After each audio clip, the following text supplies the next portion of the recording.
Сәлем достар, менің арнама қош келдіңіздер. Менің арнама тіркеліп, қолдап, лайк басып, комментарий жазып, видеомды соңына дейін қараңыздар. Ал енді бастайық. Ең алдымен біз салат бастаймыз. Салат жасаймын. Бүгін кобра салатын жасаймын. Ол кобра салаты қайнатылмай жасалады. Бізге керегі помидор және де тәтті бұрыш. Тәтті бұрыштың қызыл түсінен алдым.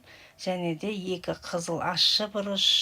Және де чеснок қосамыз. Біз ең алдымен помидорымызды жуып, тазалап, осылай 2 бөлікке бөліп кастрюлелерімізге салып аламыз. Одан кейін тәтті бұрышымызды да осылай ашып, ішінде дәнектерінен арылтып аламыз. Одан кейін біз чесногымызды да осылай жылы суға салып қоямыз. Чеснокты жылы суға салып қойсақ, бірден алынатын болады, достар. Есте сақтайық. Осы әдісті чеснокты алдын ала бір жарты сағат бұрын чеснокты сап қойсаңыздар, бірден алынатын болады қабығынан. Енді бастайық. Біз помидорымызды осылай мясорубканың көмегімен осылай шегіп аламыз. Осылай бөліп шегіп аламыз, достар. Демде боламыз. Мендегі помидор 10 килограмм помидор, бір 5-6 килограммдай болгар тәтті бұрышы қызыл светінен, және де чеснок жарты килограммдай 3 бас қосамын, дәмі кіру үшін. Енді осылай шегіп, осылай кастрюльдерімізге құямыз.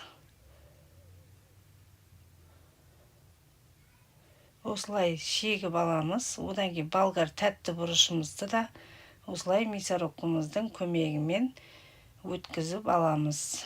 Достар, өте керемет қамырға және де балдар тәтті болсын деп жаңағы нан батырып жеуге де қыстың күні помидордың, свежий помидордың дәмі шығып тұрады.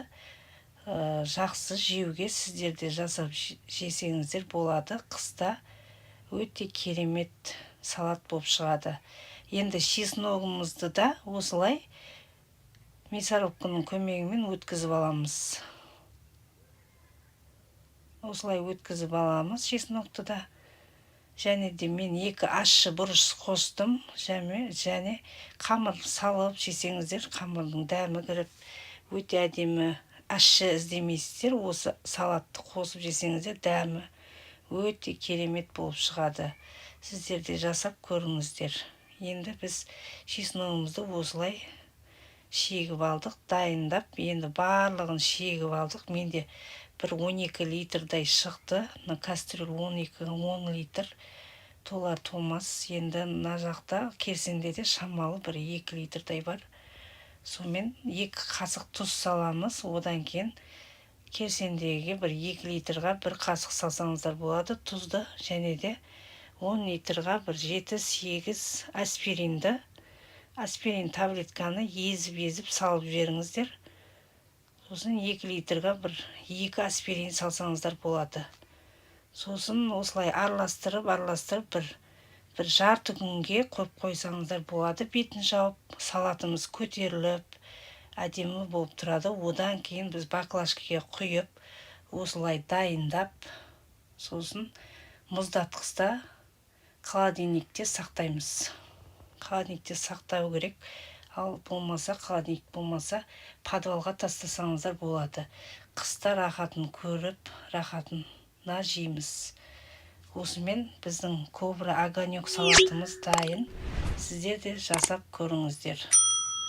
Достар, келесі кездескенше сау саламатта болыңыздар.